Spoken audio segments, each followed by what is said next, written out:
হে যুবক তুমি এগিয়ে চলো, তুমি গড়তে পারো শ্রেষ্ঠ সমাজ। হে যুবক তুমি এগিয়ে চলো। আসসালামু আলাইকুম রহমতুল্লাহ।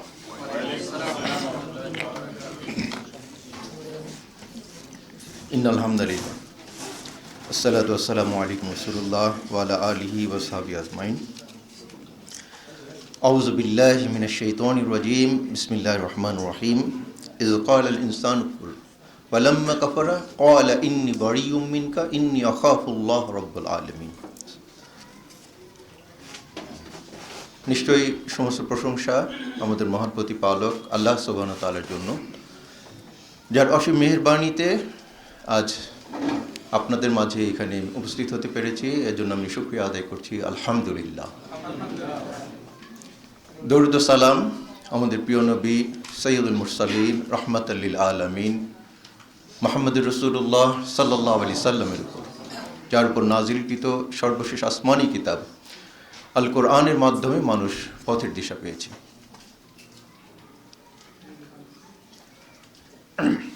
আলহামদুলিল্লাহ। এখানে আমি আগেও বেশ কয়েকবার এসেছি, আজকের আয়োজনটা আরেকটু বড়। এখানে আসাটা এটা আমার জন্য একটা আনন্দের বিষয়। আমি আপনাদের মাঝে নিজেকে খুঁজে পাই এবং মনে করি যে আপনাদের যে সম্ভাবনা, যেটা আমাদের দেশ, জাতি, মুসলিম উম্মাহ এবং মানব জাতিকে পরিবর্তনের ইতিবাচক একটা ভূমিকা রাখতে পারে, সেটা ইনশাআল্লাহ এটা আপনারা এটা করতে পারবেন ইনশাআল্লাহ। আমার একটু পরিচয়, যেহেতু ডক্টর আল্লামা আব্দুল বারী রহমতুল্লাহ আলী তার সাথে আমার সংযোগ করা হয়েছে। তিনি আমার চাচা ছিলেন, আমার আব্বার ফার্স্ট কাজিন। আমার দাদা মৌলানা মীর আব্দুল সালাম রহমতুল্লাহ আলী, তো তার ছোট বোনের সাথে, অর্থাৎ তিনি হচ্ছেন তার আপন ভাগনা, মানে তার ছোট বোনের ছেলে হচ্ছেন ডক্টর মোহাম্মদ আব্দুল বারী, এবং তিনি আমার দাদার বাসায় দীর্ঘদিন ছিলেন দাদার সোহবত পাওয়ার জন্য। তো জমিয়ত এটা আমাদের অত্যন্ত প্রিয় প্রতিষ্ঠান, এটা আমরা ওন করি। তো আজকে আমি আমার পূর্ববর্তী বক্তার যে কথাগুলো শুনছিলাম, আপনাদের যিনি এই আন্দোলনের সূচনা করেছিলেন, এবং এটা আশির যখন শুরু হয় তখন আমার মনে আছে যে চাচাজি এটার কথা বিশেষভাবে বলছিলেন। আর আপনার প্রফেসর মীর আব্দুল ওয়াহাব লাবিব, তাকে নিশ্চয়ই ছিলেন, জমিয়তের সাধারণ সম্পাদক ছিলেন এবং আরাফাতের সম্পাদক। তিনি আমার চাচা। এবং সেই সূত্রেই আসলে আমি অনেকবার এই জমিয়তে এসেছি এবং নেতাদের সাথে এবং আপনাদের সাথে মত বিনিময় হয়েছে। আজকে আমি যে বিষয়টা বলবো সেটা আমাকে বলতে বলা হয়েছে যে শয়তানের উপর, এবং পার্টিকুলারলি ইলুমিনাতি এই সম্পর্কে বলা। তো শয়তানের বিষয়টা, এটা আমাদের গতকাল রাতেই একটা আন্তর্জাতিক জুম মিটিং হয়েছে এই শয়তানের বিষয়, এবং সেটা হচ্ছে আমাদের টপিকসটা ছিল academic course curriculum and text book writing on শয়তান। সম্ভবত এখানে আপনারা যারা আছেন শয়তান বিষয়ে এটা সবাই অবহিত, কিন্তু এই শয়তান সম্পর্কে পূর্ণাঙ্গ একটি ইসলামিক লেকচার, ওয়াজ মাহফিল অথবা জুমার খুতবা শুনেছেন, এটা বোধহয় খুব রেয়ার, বোধহয় খুব কম বলতে পারবেন যে আপনার লাইফ টাইমে শয়তান সম্পর্কে আপনি জেনেছেন, অথবা একটা অথেন্টিক বই পড়েছেন। এখানে একটা কেউ নাম বলতে পারবেন যে আপনি পড়েছেন যে শয়তান সম্পর্কে একটা বই? ইলুমিনাতি, হ্যাঁ আচ্ছা, ইলুমিনাতি না, এখানে একটা বই আছে, এটা তালবিস ইবলিস। তো এইটাই একটা অথেন্টিক বই। তো এটাও 1000 বছর আগের লেখা, আমাদের সাম্প্রতিককালে কোনো লেখা নেই। এখানে আমাদের একজন বিশিষ্ট শিক্ষাবিদ বিজ্ঞানী, গবেষক, লেখক ডক্টর মোহাম্মদ নজরুল ইসলাম খান। তিনি চিটাগাং ইউনিভার্সিটির শিক্ষক ছিলেন, বর্তমানে যুক্তরাষ্ট্রে থাকেন। তো তিনি শয়তান বিষয়ে এই একজন গবেষক। 2 দশকেরও বেশি সময় ধরে তিনি গবেষণা করছেন। তার একটি বই আছে, শয়তান মানবতার চিরশত্রু। আচ্ছা, প্রথমে বলি, আমিও শয়তান বলছি, আসলে কিন্তু এটা শয়তান নয়, এটা শাইতান। আউযু বিল্লাহ মিনাশ শাইতানির রাজিম। আমাদের উচ্চারণগুলো শুদ্ধ করতে হবে। যেমন আজকের কি দিন বল, আজকে আছে কি বার ভাই? জুমা। মাশাআল্লাহ, ইয়াউমুল জুমআ। তো আমরা বলবো জুমার দিন, সাপ্তাহিক ঈদের দিন। তো আমরা কিন্তু শুক্রবার বলছি, ফ্রাইডে বলছি, কেন বলবো?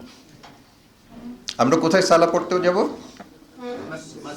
মসজিদ। মাশাআল্লাহ। তা আমরা কি বলি? মসজিদ। মসজিদ তো না, এটা মসজিদ। আচ্ছা, আমরা এই যে রুকু থেকে কোথায় যাই? সাজদা। মাশাআল্লাহ, মাবরুক। তো আমরা কি বলি? সিজদা। অর্থাৎ আমরা ভুল উচ্চারণ করি, আমাদের কথাগুলো এটা সঠিক হয় না। আচ্ছা, আমার বক্তব্য এখানে আমার একটা মোটামুটি রিটেন নিয়ে আছে, আমি আশা করব যে আপনাদেরকে এটা দেওয়া হবে।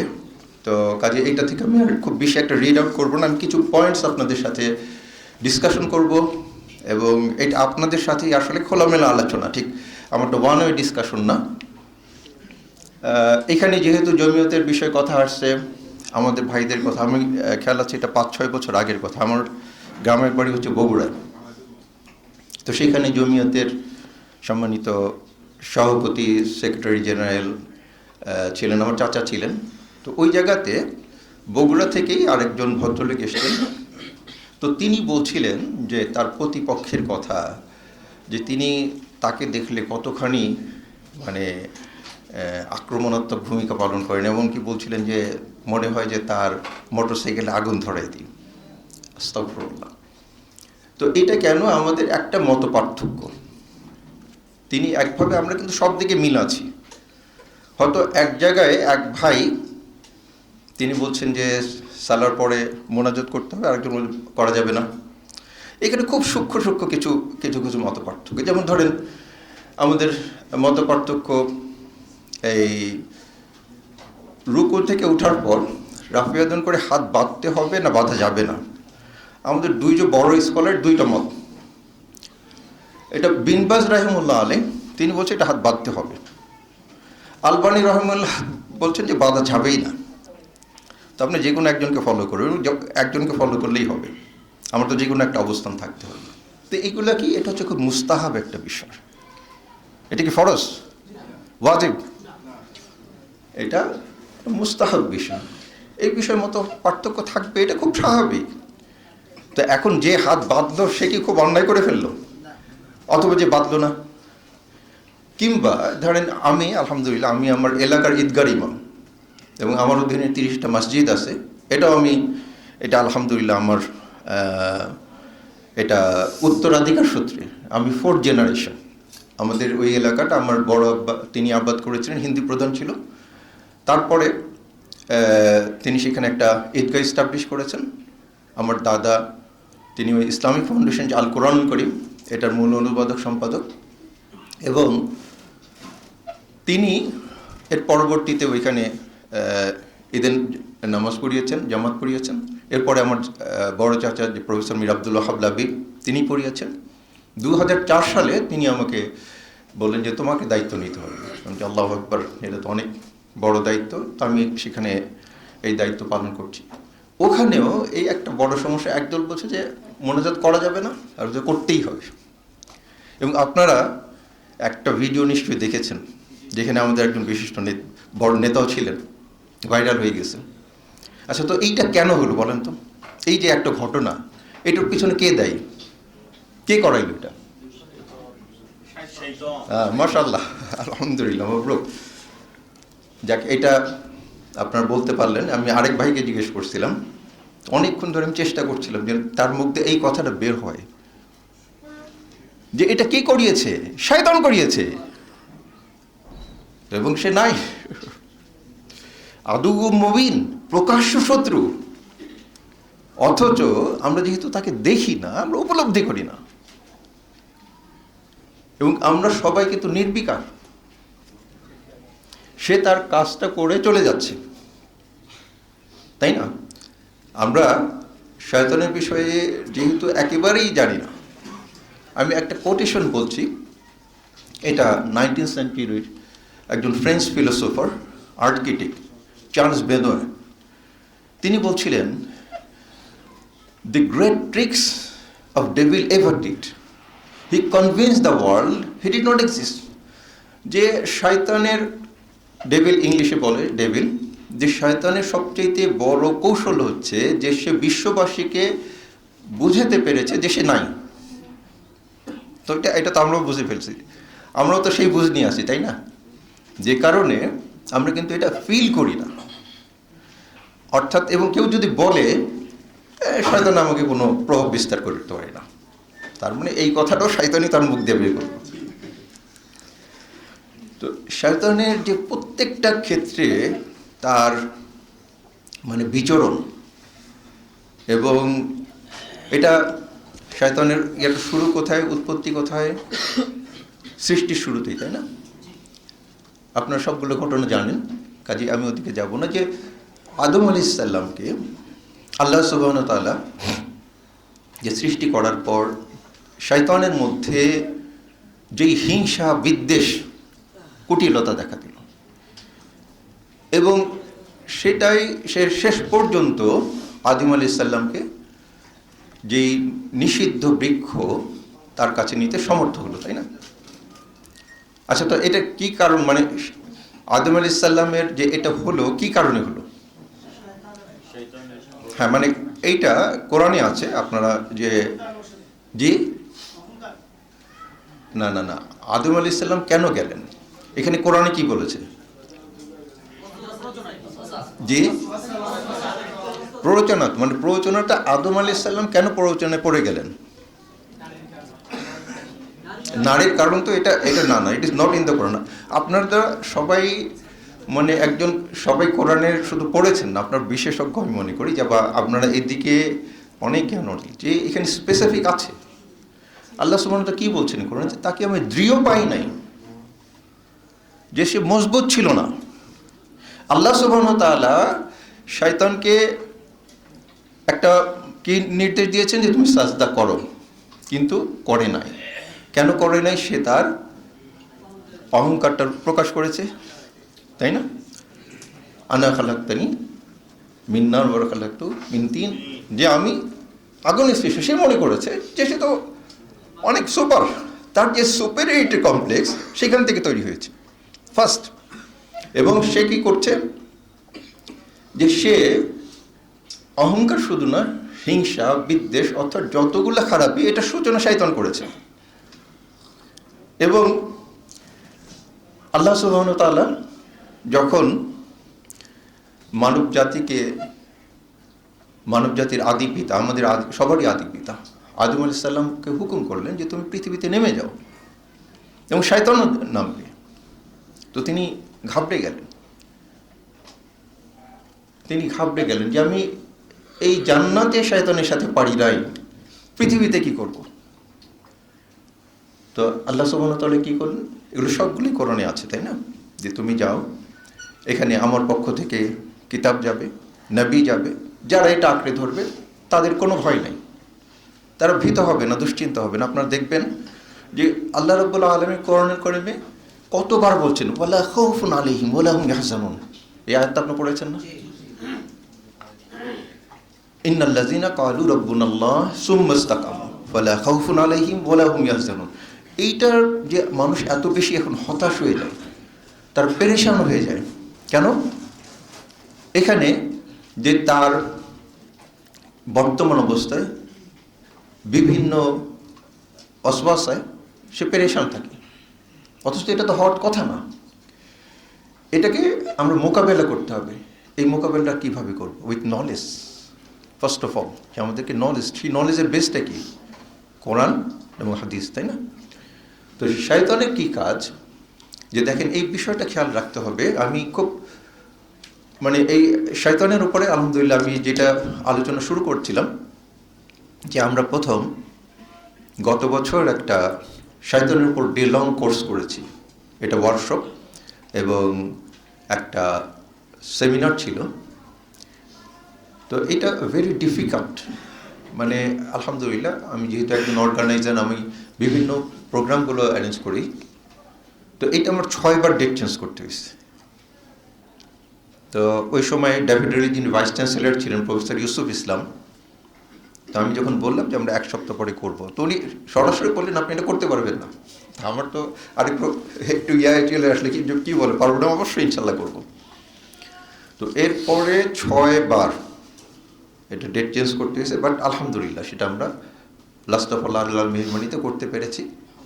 এবং এরপরে আমরা ওই ডক্টর নজরুল ইসলাম খান, তিনি জুমে লেকচারটা দেন। এটা প্রতি রোববার, শত্রুকে চিনুন শয়তানকে জানুন, এটা হচ্ছে আমাদের জুম লেকচারটা। এবং অলরেডি 32টা লেকচার হয়েছে। আমরা আশা করছি যে এটা 52টা লেকচার হবে। এবং এটা একটা জুমার খুতবা হিসাবে, প্রত্যেকটা লেকচার তিনিও খাতিব। এবং আমরা আশা করছি যে এখান থেকে আমরা এটা একত্রে জুমার খুতবা হিসেবে ফার্স্ট এটা আমরা বাংলাদেশের প্রতিটা মসজিদে যেন যাই, এই বিষয়টা দেখব। এরপরে আমরা এখন এটা, গতকাল আমাদের সেকেন্ড মিটিং ছিল, সেটা হচ্ছে যে academic course curriculum and text book writing on শয়তান। এটা যে একটা একাডেমিক সাবজেক্ট হতে পারে, এটা কি একটা সাবজেক্ট হওয়ার বিষয়? এটা কি একটা বিষয় হতে পারে শয়তানটা? কি মনে হয় আপনাদের? মানে আপনারা মনে করছেন যে এটা একটা বিষয় হতে পারে, এটা পড়াশোনা, মাশাআল্লাহ। কিন্তু আসছে কোনো জায়গায় আপনি শুনেছেন যে এখানে শয়তান বিষয় পড়ানো হয়? শুনে আশ্চর্য হবেন, মক্কা মদিনা তো পড়ানো হয় না। আমাদের মদিনা পারে অনেক ভাই আছেন, জিজ্ঞেস করেন। এখানে বিচ্ছিন্ন ভাই কিছুগুলো অবশ্যই আসবে, যে কোনো লেকচারে যে কোনো অবশ্যই শয়তান আসবে অবভিয়াসলি। কিন্তু শয়তান ইজ দ্য সাবজেক্ট। যেমন সিরাত, এটা একটা সাবজেক্ট। আপনাকে রাসূল সাল্লাল্লাহু আলাইহি ওয়াসাল্লাম জীবনী অবশ্যই জানতে হবে। কোরআন জানার পাশাপাশি যদি আপনি সিরাত না জানেন, তাহলে আপনি পূর্ণাঙ্গভাবে জানবেন না। আপনি যদি হাদিস না জানেন, আপনি কোরআন নিয়ে ব্যাখ্যা করতে পারবেন না। সেই সাথে আপনাকে অবশ্যই, যদি আপনি দিন কায়েমের জন্য হন, আপনাকে অবশ্যই সিরাতটা জানতে হবে। আপনার আল্লাহকে জানা, এইটা কখনই কমপ্লিট হবে না যদি আপনি শয়তানকে না জানেন। কিভাবে আপনি আল্লাহ আনুগত্য করবেন? আমাদের কালেমা কি দিয়ে শুরু হয়েছে? লা ইলাহা ইল্লাল্লাহ। লা মানে কি? না, এটাকে তাগুত, তাগুতকে অস্বীকার করা। তাগুতকে, 1 নম্বর তাগুতকে শয়তান। তা আমি তো জানি না, সে যে এত বড় শত্রু আমি জানি না। তা আমি যদি না জানবো, তাহলে আমি তাকে ফেস করবো কিভাবে? কত বড় দুঃখজনক বিষয় যে দেখেন, এই যে আমাদের মধ্যে যা কিছু হচ্ছে, এই যে ভুল বোঝাবুঝি, এই যে মানে আমার খুব কষ্ট লাগে, এই যে আমাদের আহলি হাদিস ভাইরা এখন ভাগ হয়ে যাচ্ছে, এটা তো বটে একটা এত কষ্টকর একটা বিষয় এবং এত অস্বাভাবিক বিষয়, একটা অচিন্তনীয় অকল্পনীয় বিষয়। এটা কার অসুস্থতা? শয়তান। একটা হচ্ছে ফার্স্ট আমার ইগনোরেন্স। এখানে যে নেতৃত্ব নিয়ে কথা হলো, ইয়েস, তার মানে আমার নেতৃত্বের কিছু আকাঙ্ক্ষা আছে, আমি চাই, উনিও চাই। তো এখানে একটা গোলমাল, একটা, তার মানে আমি এইখানে যে আমার তাকওয়াটা থাকতে উচিত ছিল, আল্লাহর উপর তাওয়াক্কুল থাকা উচিত ছিল, সেটার ঘাটতি দেখা যাচ্ছে। সেকেন্ড হচ্ছে এখানে শয়তান আমি কুশকাইছি, শয়তানের প্ররোচনায় আমি সেটা থাকতে পারছি না। তো এই জন্য আমাদেরকে খুবই সতর্ক থাকতে হবে যে আমাদের সময়টা খুব অল্প। এবং আজকে যে আমি আপনাদেরকে কিছু বিষয় বলতে চাই, দাওয়াতের যে বিষয়টা, এখানে ক্যাডারের যে বিষয়, দেখেন আল্লাহ সুবহানাহু ওয়া তাআলা কিন্তু এটা ক্যাডারের যে সিস্টেম, এটা কোরআন মজিদই আছে। একজন মানুষ প্রত্যেকেই তো মুসলিম হিসেবে জন্মগ্রহণ করে, তাই না? এটি তো সহিহ হাদিস। পরে তার বাবা মা, তার অভিভাবক তাকে অন্যদিকে নিয়ে যায়, যারা অমুসলিম, নাস্তিক, তাদের কোনো বিশ্বাসে পরিণত করে। তা আল্লাহ সুবহানাহু ওয়া তাআলা কি বলছেন? ওয়ালা তামুতুন্না ইল্লা ওয়া আনতুম মুসলিমুন, যে তোমরা মুসলিম না হয়ে মারা যেও না। তো আমাদের কাজ হচ্ছে প্রত্যেকে অন্তত মুসলিম হতে হবে, আত্মসমর্পণকারী, অর্থাৎ আল্লাহর হুকুম নিষেধ এটা আমাদের পালন করতে হবে। এটা হচ্ছে আমাদের সেকেন্ড স্টেজ। থার্ড স্টেজটা কি? মুত্তাকি, তাকওয়া। রমাদানের যে রোজা, রমাদান মানে সিয়াম সাধনা, এটা মানুষকে মুত্তাকি বানায়, অর্থাৎ একজন যে তাকওয়া সম্পন্ন হবে। আর হজ মানুষকে মুহসিন করে, আল্লাহ ইউহিব্বুল মুহসিনিন, আল্লাহ মুহসিনদের ভালোবাসেন। আল্লাযীনা ইউনফিকুনা ফিস সাররাই ওয়াদ দাররাই ওয়াল কাযিমিনা আল গায়জ ওয়াল আফিনা আন নাস আল্লাহু ইউহিব্বুল মুহসিনিন, যারা সচ্ছল এবং অসচ্ছল অবস্থায় আল্লাহর পথে ব্যয় করে, নিজেদের রাগকে, নিজেদের ক্রোধকে সংবরণ করে এবং মানুষকে ক্ষমা করে দেয়, এরা হচ্ছে মুহসিন। আল্লাহ এইসব মুহসিন বান্দাদেরকে পছন্দ করেন। তা আমাদেরও এটাই চেষ্টা থাকতে হবে যে আমরা যেন মুহসিন হব।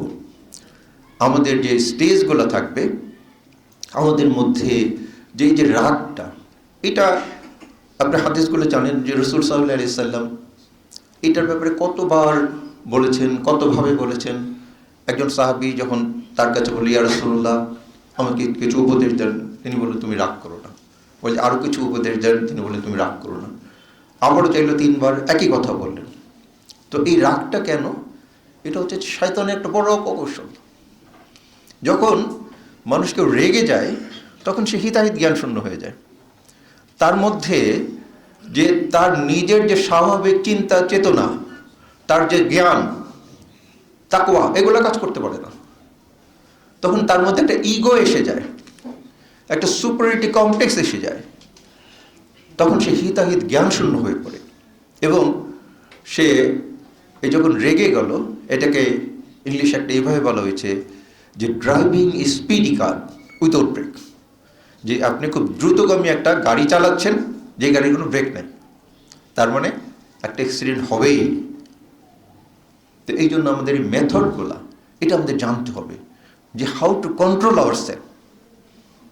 আচ্ছা, আমি আজকে এই প্রসঙ্গ যেহেতু আসলো, আমি আপনাদের একটা টিপস, এটা চিন্তা করেছি যে যখন, কারণ আমরা রাগটা এটা আমাদের আছে, সবার আছে না? আচ্ছা, এখানে রাগ নাই কার? হাত তোলেন তো, যে কখনো কখনো রাগ করেন না। রাগ আসছে, এটা তো আল্লাহ দিয়েছেন। আমাদের মধ্যে যেগুলো আমরা খারাপ মনে করছি, যেমন রাগের দরকার আছে না? আছে, তাই না? কেন দরকার আছে ভাই? শরিয়া বিরোধী একটা কাজ হচ্ছে, একটা অন্যায় কাজ হচ্ছে, তাহলে আপনি সেখানে যদি সেটাও আবার নিয়ন্ত্রিতভাবে, সেখানে আপনি অবশ্যই রাগটা করবেন। যদি ওখানে আপনি মেনে নেন যে ঠিক আছে, না যা করতেছে এটা তার কিছু বলে লাভ নেই, না, আপনাকে ওটা অবশ্যই প্রতিহত করতে হবে এবং সবগুলো স্টেজ আপনি জানেন। তো রাগ দমনের জন্য আপনাদের একটা টিপস বলছি যে যখনই রাগ আসবে সাথে সাথে কী করুন, যে চোখটা বন্ধ করে ফেলেন ফার্স্ট। এটা আপনাকে স্টেপগুলো খেয়াল করেন। তারপরে জোরে জোরে শ্বাস নেন আপনি 3 বার, এবং না, চোখ বন্ধ করার সাথে সাথে আউযু বিল্লাহি মিনাশ শাইতানির রাজিম এটা 3 বার পড়ে ফেলবেন। তারপর জোরে জোরে শ্বাস নেবেন, শ্বাস ছাড়বেন। এবং এই ক্ষেত্রে আপনি যদি এইটা জাস্ট মানে 30 সেকেন্ডস, দেখা গেছে যে 30 সেকেন্ড, প্রথম 30 সেকেন্ড যদি আপনি রাগটাকে দমন করতে পারেন, তাহলে কিন্তু আপনি নিজেকে নিয়ন্ত্রণ করতে পারবেন। তখন শয়তান আপনার উপর আশা করা যায় যে ওইভাবে আর প্রভাবটা বিস্তার করতে হবে। কাজে আমাদেরকে এটা জানতে হবে, আমাদের মুআমালাত, মুআশারাত, এটা সব কিছু বেশিভাবে জানতে হবে। কারণ শয়তান আমাদেরকে বারবার ধোঁকা দেয়, প্রতিটা মুহূর্তে কতভাবে ধোঁকা দেয় সেটা বলে শেষ করা যাবে। তা আমি এখানে আপনাদেরকে কয়েকটা কথা বলবো যে দাওয়াতের ক্ষেত্রে। আচ্ছা, আমাদের কাকে আগে দাওয়াত দেওয়া দরকার? আমরা কাদের কাছে দাওয়াত দিব? জি,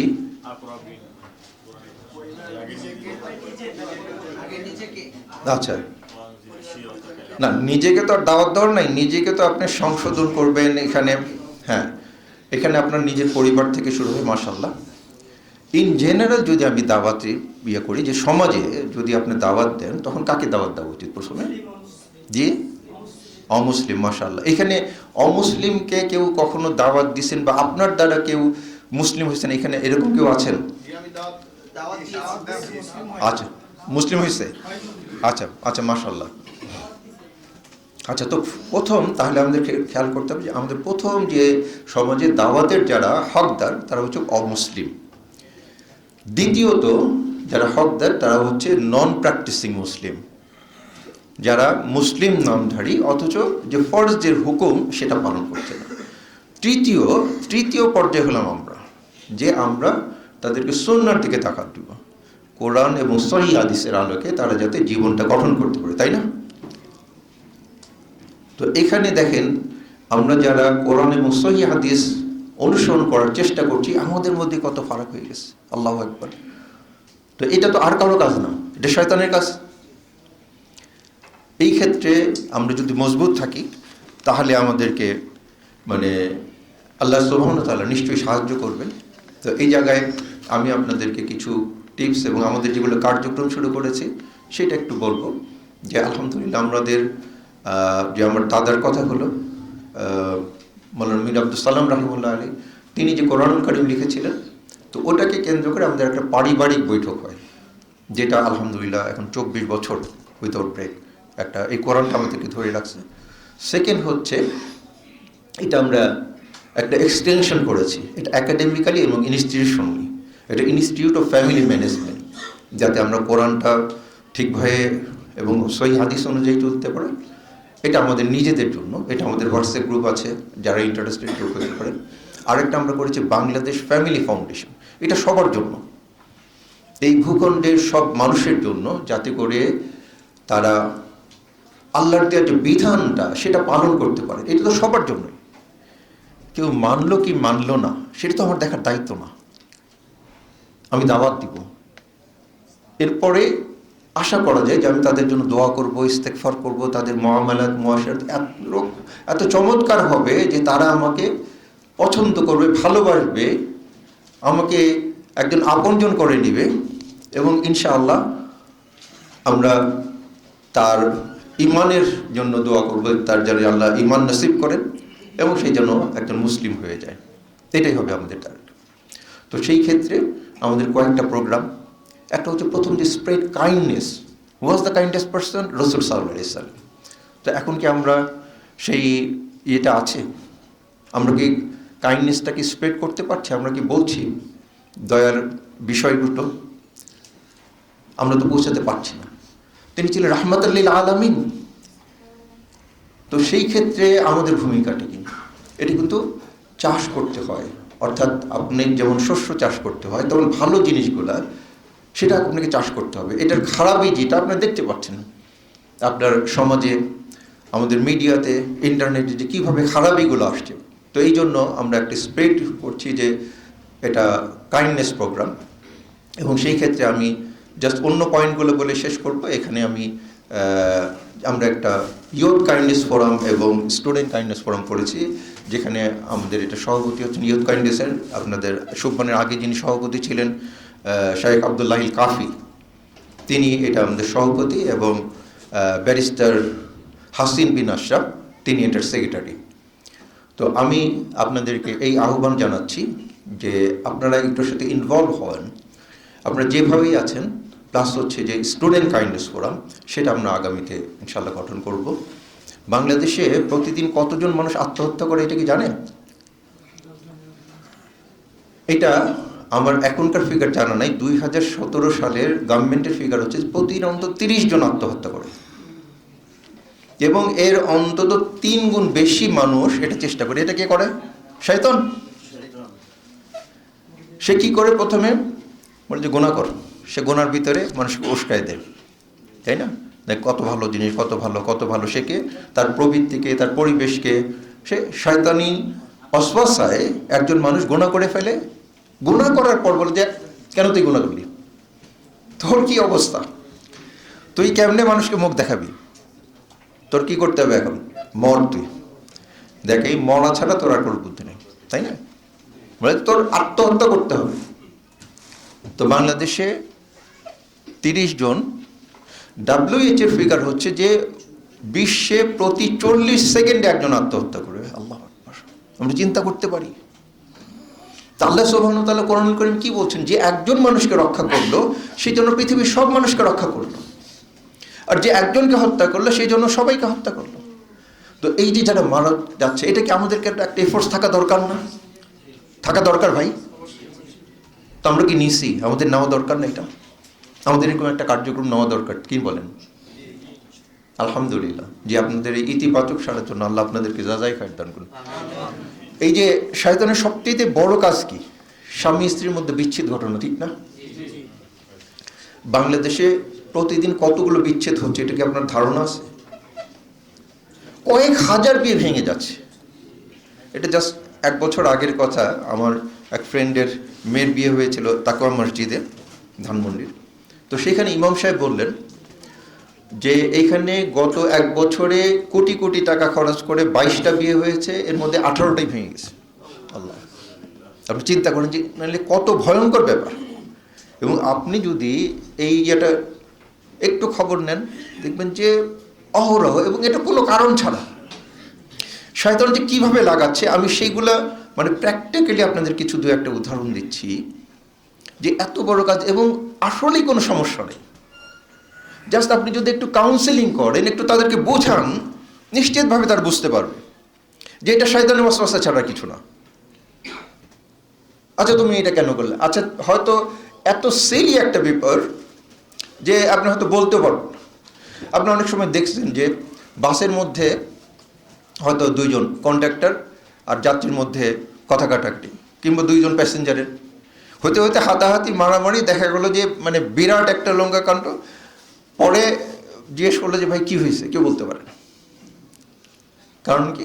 এটা কে করে না? শয়তান। তা আমাদেরকে এটা খুব খেয়াল রাখতে হবে। এই জন্য আপনি কোরআনুল কারীমে কতগুলো আয়াত আছে আপনি বলতে পারবেন কেউ যে শয়তান সম্পর্কে? শয়তান সম্পর্কে সরাসরি আয়াত হচ্ছে 67, এবং শয়তান মানে অর্থাৎ উল্লেখ করে আর 92 ভার্স, 92টি আয়াত আছে। হাদিসে তো এটার ইয়াতেই নেই। মানে শয়তানের ইনস আউটস প্রত্যেকটা বিষয়ে এটা কিন্তু ডিটেইলস বলা আছে। তো এখন এটা আমাদের উপরে নির্ভর করবে যে আমরা আসলে শয়তানকে ফেস করার জন্য রেডি আছি কিনা, শয়তানকে জানার জন্য রেডি আছি কিনা। কারণ এটা আল্লাহ সুবহানাহু ওয়া তাআলা, এটা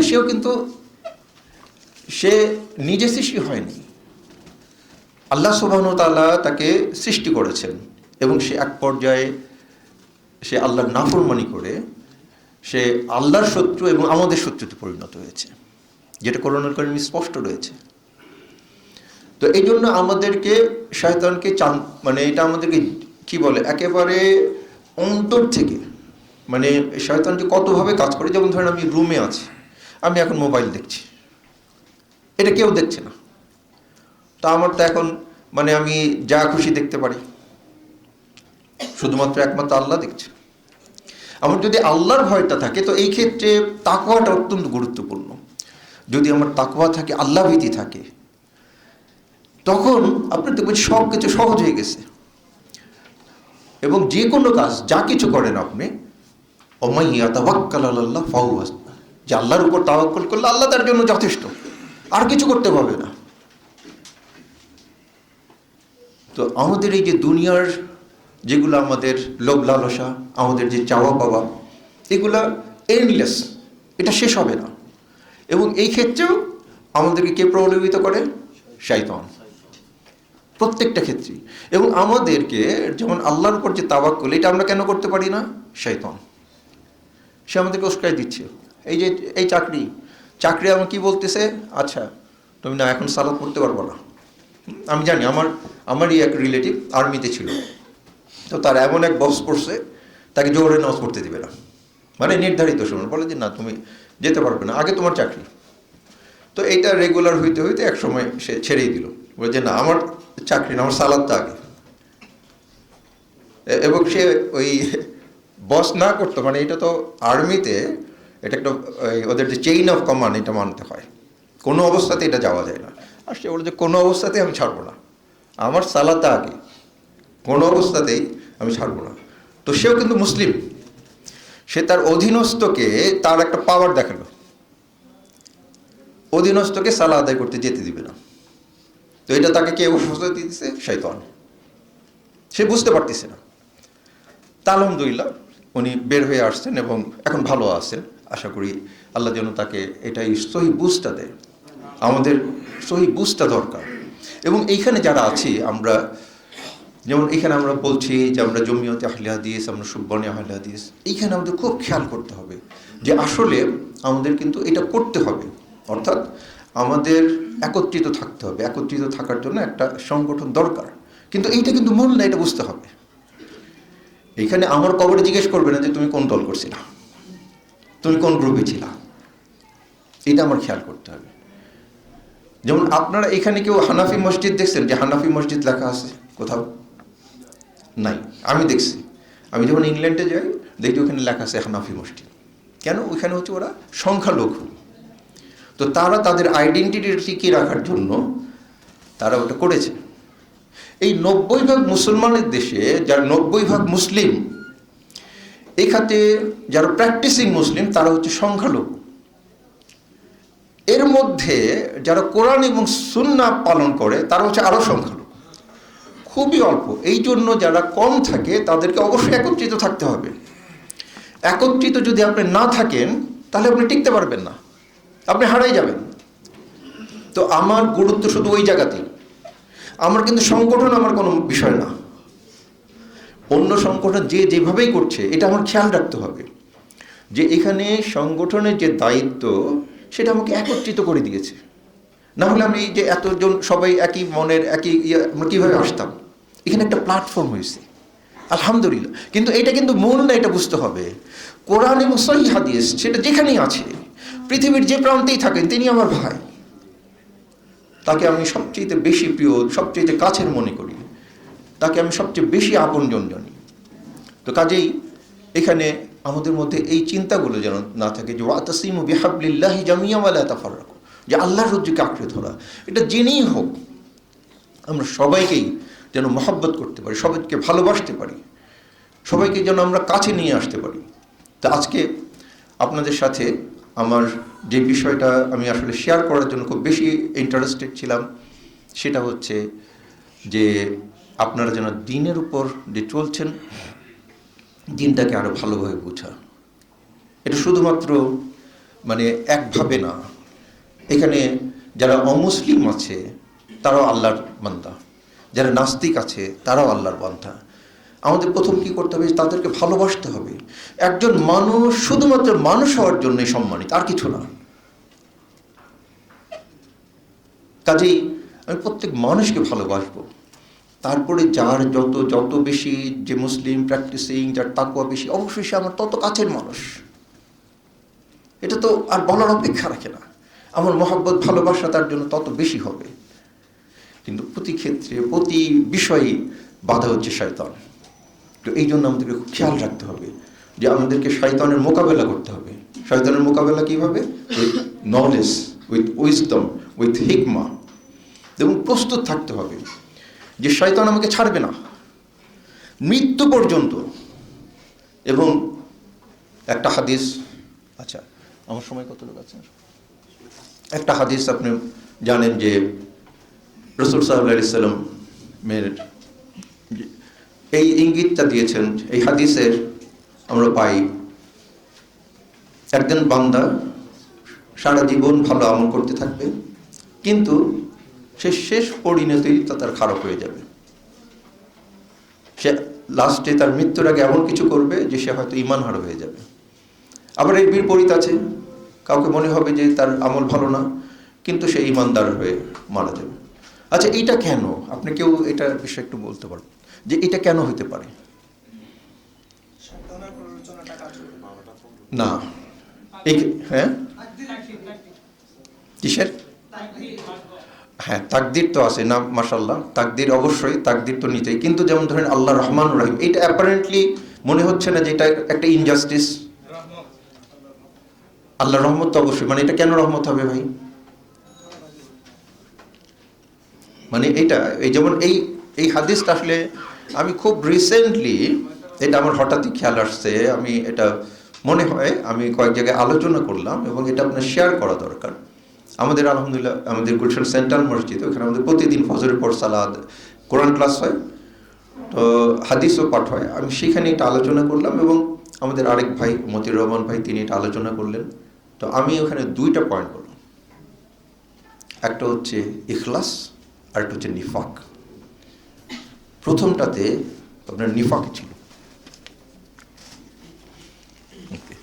প্রথমটাতে আপনার নিফাকি কপটতা ছিল। আমরা তো জানি না, কারো অন্তরের খবর আমরা জানি, বাহ্যিকভাবে আমরা দেখতে পাচ্ছি, কিন্তু সেখানে এটা তো একটা সবচেয়ে বড় পুরস্কার, পার্মানেন্ট পুরস্কার, তাই না? তো ওই কারণে কিন্তু একজন ডিভিডেড হয়ে যাচ্ছে, সে বাহ্যিকভাবে যা করেছে এই দুনিয়াতে তার পুরস্কার পেয়ে গেছে। আরেকজন হয়তো আমাদের কাছে অ্যাপারেন্টলি মনে হয় না, কিন্তু এটা আল্লাহ তো অন্তরের খবর জানেন, সে যাই কাজ করেছে তার মধ্যে ইখলাসটা ছিল। তো এইটা আমাদের সবচেয়ে গুরুত্বপূর্ণ। এখানে তাকদীরের কথা ছিল, অবশ্যই এটা তাকদীরের সাথে রিলেটেড। জি হ্যাঁ, তাকদীরের যে বিষয়টা, এটা আসলে খুব একটা জটিল একটা বিষয়, যে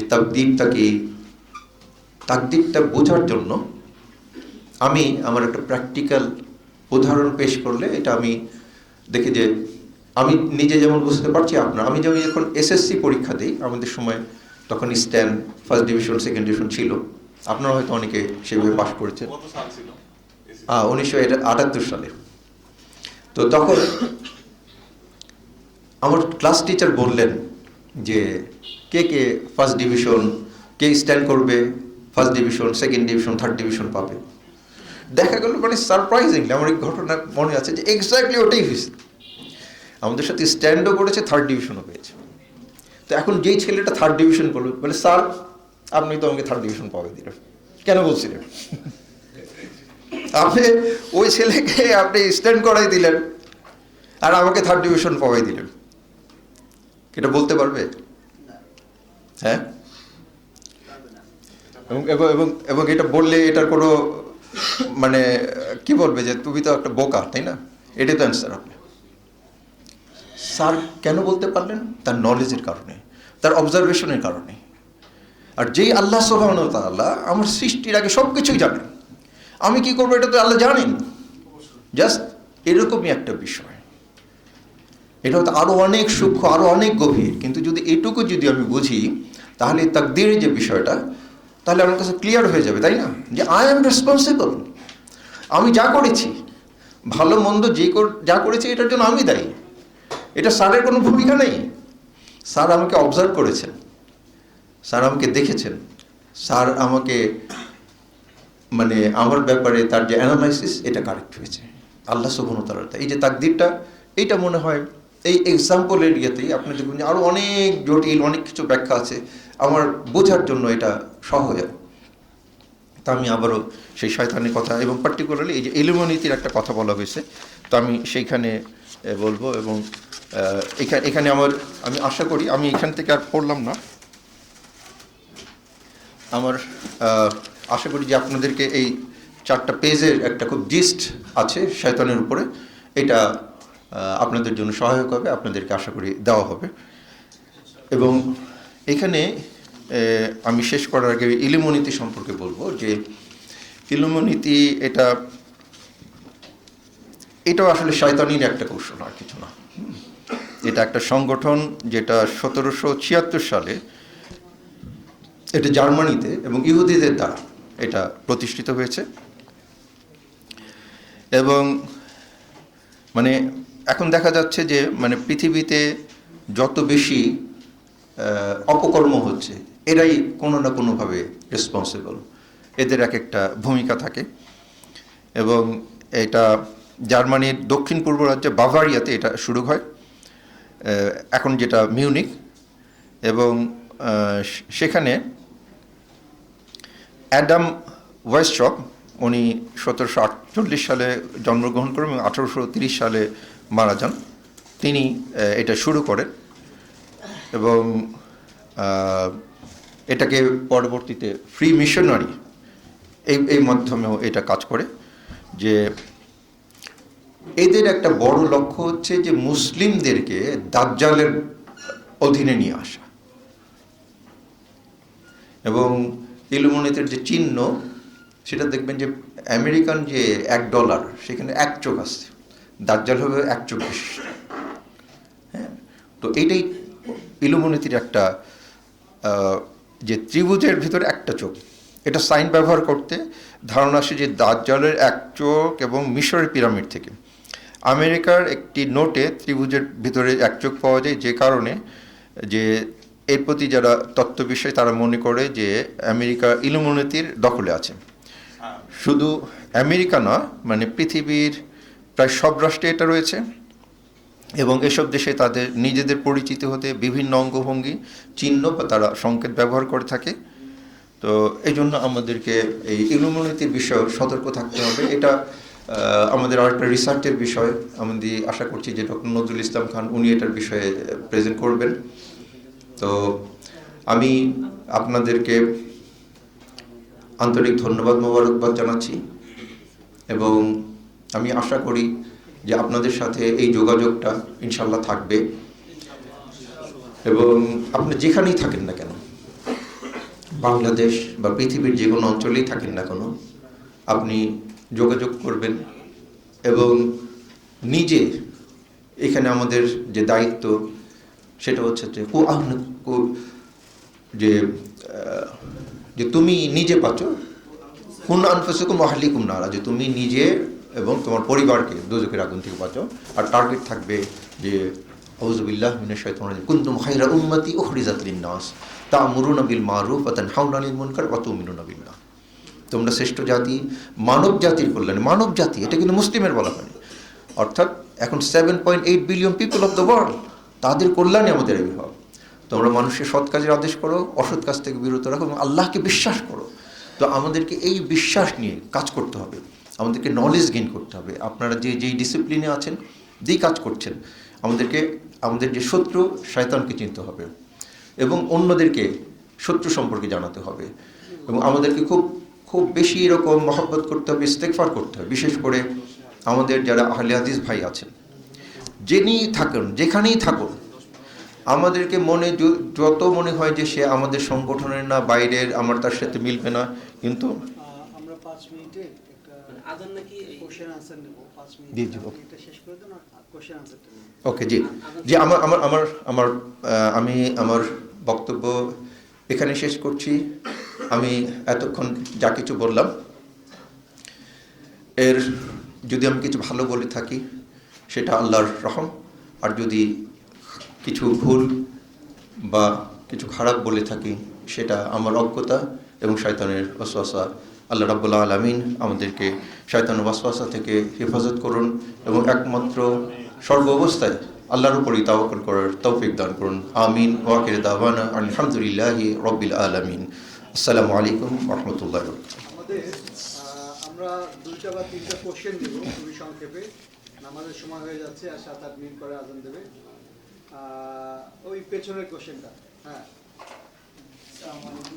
ওয়া আলাইকুম আসসালাম। একটা প্রস্তাব দিয়ে যাচ্ছিলাম, হচ্ছে যে স্যার যে বিষয়ে কথা বলেন ডেভিড আদার, সে বিষয়ে যদি আমাদের তরজুমাল হাদিস কিংবা আরাফাতে একটা পেজ থাকতে পারে আমরা মুক্তি করতাম। আচ্ছা, মাশাআল্লাহ। জি হ্যাঁ, স্যার, বিকাশের যে 3 কোণা যেটা ইলুমিনেটি নিয়ে আলোচনা হলো, এটাও কি ওটারই একটা অংশ? মোবাইল ব্যাংকিং যেটা হচ্ছে, এখন তো আমরা অর্থ সচরাচর খুব কম মানে বহন করি, মোবাইলের মাধ্যমে সবকিছু লেনদেন করা যায়। হ্যাঁ, মানে বিকাশে বুঝতে পারিনি। মানে বিকাশের একটা লোগো আছে, তার মধ্যে বেশ কয়েকটা মানে আছে, ত্রিভুজ আকৃতি আছে। না না না, এটার সাথে ওটার কোনো সম্পর্ক আছে বলে আমার জানা নেই। এটা মনে হয় এটা হ্যাঁ, দিতে পারেন। শিওর। আমার প্রশ্ন হচ্ছে, আপনি বললেন মানুষ খারাপ কাজ করতে করতেই চট করে ভালো কাজ করে জান্নাত পেয়ে যাচ্ছে। এটা কারণ আপনি পেছনে সবাই চুপ জি, করুন, এটা? সবাই চুপ এটা মানুষ খারাপ কাজ করতেছে করতে জি, জি। করতে হঠাৎ করে সে ভালো কাজ করেছে, জান্নাত পেয়ে গেল, বা সে ভালো মানুষ হয়ে গেল। এখানে কেন হলো, কিসের জন্য হলো, এই জিনিসটা আপনার ক্লিয়ার করুন। আচ্ছা, না, আমি একটা হাদিসের এক্সপ্লেইন আমার আন্ডারস্ট্যান্ডিংটা বলছিলাম। সেটা হচ্ছে যে একজন মানুষ যে সারা জীবন আমি দেখছি, আমি অ্যাপারেন্টলি মনে করছি, আমি তো আসলে জানি না, এই জন্য মানুষ সম্পর্কে মন্তব্য করা এটা খুব সতর্ক হওয়া দরকার। আমি বাহ্যিকভাবে একজনকে যাভাবে দেখছি সেটাই কিন্তু সব না, এক একজনের এক একটা নেচার থাকতে পারে। তো এটা সব কিছুই তো আল্লাহ সুবহানাহু ওয়া তাআলার উপর, যে তার অন্তরের খবরটা, আল্লাহর সাথে যে সম্পর্ক, এটা আল্লাহ জানেন। আমি হয়তো দেখছি যে তারটা আমার কাছে ঠিক মনে হচ্ছে না, কিন্তু আল্লাহ সুবহানাহু ওয়া তাআলা তার ইবাদত যদি কবুল করে থাকেন তাকে আল্লাহ দিয়ে দিচ্ছেন, আলহামদুলিল্লাহ। তার মানে ইখলাস। তার মানে অবশ্যই ইখলাস, অবশ্যই ইখলাস। এখানে আমি প্রথমেই বলেছি যে এখানে দুইটা বিষয়, ইখলাস আর নিফাক। আরেকজনকে আপনারা ওই হাদিসটা তো জানেন যে কিয়ামতের দিন এই যে শহীদ, তারপরে দাতা, কারি, তাদেরকে সরাসরি দোজখে নেন, যে তোমরা তো যেটা চেয়েছিলে দুনিয়াতে পেয়ে গেছো। তো কাজে এটার সাথে মিলে যাচ্ছে যেখানে ইখলাসের বিষয়টা। এবং এই জন্য আপনারা সেই দোয়াটা নিশ্চয়ই সবার মুখস্থ আছে, এটা বেশি বেশি পড়বেন, ইয়া মুকাল্লিবাল কুলুব সাব্বিত কলবি আলা দীনিক। আমিন। জাযাকাল্লাহু খাইরান।